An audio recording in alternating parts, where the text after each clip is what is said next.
right back. This is Boomer Life on CL 650. Don't you listen to what the man said. He said. Yes, and we're talking about hearing on Boomer Life right here on CL 650. I'm Zach Spencer, and NexGenHearing. I didn't realize you had so many outlets, 35 outlets in British Columbia. Something like that, yeah. Yeah, so there was a Lower Mainland group Yep. that now has just taken on the name NexGen. That's right? correct, yeah. So that's on the island and in the interior. In the interior. Yeah. So 35 locations. That's quite substantial. Something like that. I'm rounding it. Okay, could have a that's couple good. more, a couple less, but Yeah. that's around. And this is a great thing. You get a 21-day introductory hearing aid listening experience. So try them before you buy them is the easiest way to go. Yeah. And then after the 21 days, you can then keep them for another 69 days and make sure you get the ones you want. So you could still swap them? Yes, you can. Right? Yep, you can. And adjustments are routinely made. I mean, there's a bit of a difference between wearing glasses and wearing hearing aids. You know, think about vision, because sometimes when you know who you're not, you get a better idea of who you are. Hearing loss is different from vision loss. Glasses refocus light, right? Yep. And everybody knows that the back of the eyeball is called your retina. And your retina, in one sentence, changes light into electricity. Well, most vision loss is because light isn't properly focused on the back of the eye. So you wear lenses to correct things. And that's why when your vision is going, more light helps, right? Yeah. Yeah. And you can even go to the dollar store, for heaven's sakes, and get lenses or pay $20 or whatever. Hearing aids is different. Hearing loss is like the retina, in quotes, of the ear is itself wrecked. I just want to say the voice different. you're hearing is Dr. Ted Venema, and he's an audiologist, the professor, a PhD, Post-hole digger. Postal. Well, good. I got a fence that I need worked on. There you go. So you're good with the ears. Can you help me with my fence? Yeah, exactly. So PhD. Now, most audiologists have a PhD, or most of them have a master's degree. Right, in right. Canada, the requirement is a master's degree. Right. Here in this area in the Lower Mainland, it's UBC. That's the one school in British Columbia that offers a master's in audiology. Western in Ontario does, Dalhousie in Halifax, Right. and then there's Université de Montréal and University of Ottawa. They also offer a master's. And you've taught in at some of audiology. these schools, I right? taught at Western in London, Ontario. Yeah. London, Ontario. I lived there. I lived in London, Ontario for 7 years. There you go. That's where I started my broadcasting career. I had to learn how to not talk like that. All right, so we talked about the different kinds of hearing loss. Yeah. Now let's get into the ear, because a lot of people don't realize what the mechanics of the ear. Yeah. So we see ears, the earlobes. You put the ear has a weird shape, right? Yeah. You're looking at the human ear, and it's got those folds and wrinkles. That is the purpose of that is to resonate, much like a wine glass with your wet finger going at Christmas, and your ear, outer ear, resonates with, guess what frequencies? The treble. So, you know what? It's nature's device to help amplify high-pitched consonants that people in speech, because it's the consonants that define what a word is. Not that a word is spoken, but what the word is. Again, think of hat, fat, sat, cat, bat. They all have but it's the p that makes them different. Now, the middle ear has the three little tiny bones, the smallest bones of your body, the hammer, the anvil, and the stirrup, right? The biggest bone in your body is your thigh bone. The smallest is your stirrup bone. Now, the eardrum is about the size of a dime. It's that big, huh? It's about that big, a little bit smaller than a dime. And when the sound hits that dime-shaped eardrum, all that pressure, the sound pressure, is converged onto a point, and that little point is the stirrup. Now, if you I'm going to carry on here, because the inner ear is filled with fluid, cerebrospinal fluid. Now, if I'm talking, airborne sound isn't going to penetrate a swimming pool. If you have your head under a swimming pool, my voice is going to bounce off the water. You're not going to hear me. So the purpose of the middle ear is to take sound that hits the drum and to converge it onto a point, so that increases the pressure of sound. For example, if you hold your hand, your palm, and push it hard against your face, that's so much pressure. But push with the same force against your fingertip, and it's a lot more pressure. It's The- like a high heel stiletto Yeah, shoe. as All of the opposed weight to- is going to a point. Thank you. Yeah. Exactly. And that's why you have a middle ear. Not that I wear them. No, I just but, well, I won't. So that's why you've got a middle ear. Now we get to the inner ear, and that's called the cochlea, Cochlea. It looks like a shell. It's a kinda. shell. Yeah. And in the kochleos in Greek is the Greek word for snail shell. Okay. The cochlea is as big as the tip of your little finger. Inside the cochlea is 15,000 hair cells. They're not like hairs on your head. They're way smaller.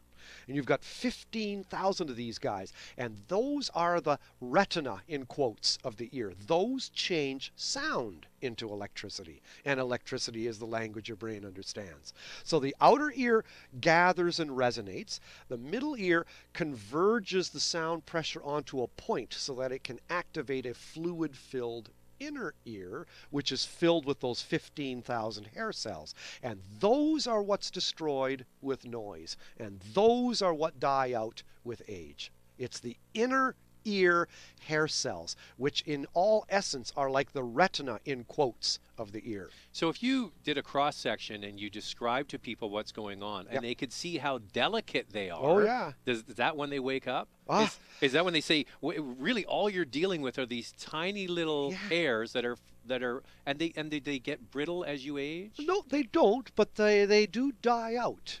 And they usually die out at the entrance to the cochlea, which is where the treble is represented. Right. Just like the carpet at your doorstep gets dirty first. Sure. You put a mat there. Well, everybody going into a room has to walk through the doorway. So that carpet gets dirty first. Well, in the cochlea, the entrance to the cochlea is where the treble hair cells are. So they get worn out and die first, leaving someone with an ability to hear low pitches, but they can't hear high pitches. So they can hear vowels. They can hear, well, how are you doing today? Well, not bad, eh? Pretty good. Not, how are you doing today? Pretty good. Yeah. You know, that speech sounds like a mumble. Which is why they think the person is mumbling. Correct. They don't really believe it's themselves. That's correct. Now, admittedly, a lot of people do mumble. I mean, when you're getting on an airplane and please remain in your seat until the captain has brought the plane to a complete stop at the terminal gate. People do mumble, but the coin has two sides.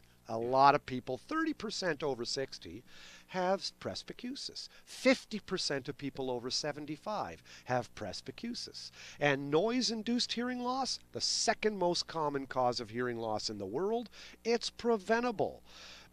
And guess what? Elderly people in Africa have better hearing than elderly people in Canada. How come? Because Africa has less noise pollution. So have you been able to track the generations of people and when the onset of loss is happening? For example, this show's called BoomerLife. So you got people who are, 55 plus, right? Yeah. So people 55 plus 30, 40 years ago, was their hearing better, do you think? People 55 plus, no, their hearing was actually worse. Why was that? The reason was because people didn't use noise protection as much as we do. So we do have a bit of education. Yeah, we have more public education, work safety, and things like that. So people who work on construction sites they are have wearing to wear hearing protection. They have to, by law. Right. Anybody working in the lumber industry, I see the guy out across the street from me in Victoria, and he's always wearing earplugs when he's mowing the lawn. Good on him. Now, is somebody working in a sawmill, and they are wearing those big headphones, can they still get, or is that going to be enough? That's going to be pretty good. That's going to prevent them because it's acting like a big plug in your ear. Those big headphones or large earplugs block out about 30%, about 30 decibels of sound, which is enough to prevent noise-induced loss. But without them, noise-induced hearing loss grows like rings on a tree. After a year, you've got a bit of treble hearing loss. After 2 years, you got more treble hearing loss. And noise-induced loss has a weird shape to it. An audiologist or hearing instrument practitioner can recognize noise-induced hearing loss just like that. You can just see it. It's just like, yep, that's not presbycusis, that's noise-induced hearing loss. I can tell by the shape of it. It has great hearing for lows and mids, and then treble hearing loss, and then a bit of improvement again. It gets a little bit better. Why is that? That's due to the resonance of your outer ear canal. Your outer ear canal resonates between a certain band of pitches, and if you flip that resonance upside down, you'll see the shape of noise-induced hearing loss, I the see. telltale clue. It's kind of sciencey, kind of nerdy. But, interesting. Yeah. So if somebody goes and they get their hearing tested now, and they've suffered from this noise-induced hearing loss, and say they're in their mid-50s or mid-60s, you saying it's like the rings on a tree? It just keeps going. Is there a way to slow it down? Yeah, wear earplugs. That's it? Yeah, prevention. It's all about prevention. I mean, once it's done, it's done. It's permanent. Just like age-related. You're not going to get that back. No, you can't. The only hearing loss that you can get back is hearing loss caused due to excess of wax in your ear canal, or kids who get ear infections, and then that gets fixed medically. Okay, then you reverse the hearing loss. But 95% of hearing loss is called sensory neural, which in English means hearing loss due to damage in the inner ear, those hair cells. That's 95% of hearing loss. So when you go to NexGen and you get fitted with your custom prescription hearing aids, you're filling in what you've lost. You're amplifying that. You're trying to amplify, usually it's treble. You're providing deliberate amplification for the treble frequencies that you've lost. And hearing aids, that's why I like the word hearing aid. They help. It's not going to fix your hearing like you were 10 years old. People need to have realistic expectations and know the limitations of hearing aids, but they can sure turn back the clock 10 years. I'll tell you that. I mean, that's why they're called a hearing aid. They'll help. Dr. Ted Venema is my guest today. We're talking with NexGenHearing about what you can do if you're experiencing some hearing loss, or somebody's stubborn and just won't admit it. And that's what I've experienced in my life. I can hear. What? You know, it's you have to repeat yourself over and over. And it's rampant. It's exhausting for the people who can hear well. And the people that don't hear well, they won't admit it. But if you can get them there, you're going to improve their life. Yep. And I'll admit, I haven't got there yet myself. But I applaud anyone who, him or herself, is willing to admit or willing to try to get a hearing test, because they're overcoming, that's an emotional hurdle. And I applaud the person who decides, I'm going to check it out because I think I may have a problem. In his heart of hearts, or her heart of hearts, may realize, you know what, maybe they're right. I should find out for sure. Get a hearing test and get the facts. Yeah, well, at NexGen, the hearing test is free. We're going to continue our conversation. I have some questions for you, like, having a hearing aid, does that progress the problem because you're amplifying the noise? What kind of mistakes do people make dealing with their ears? All of those sorts of things. Dr. Ted Venema is my guest, and we'll continue the conversation next here on CL 650. Celebrating the baby boomer lifestyle. This is Boomer Life on CL 650.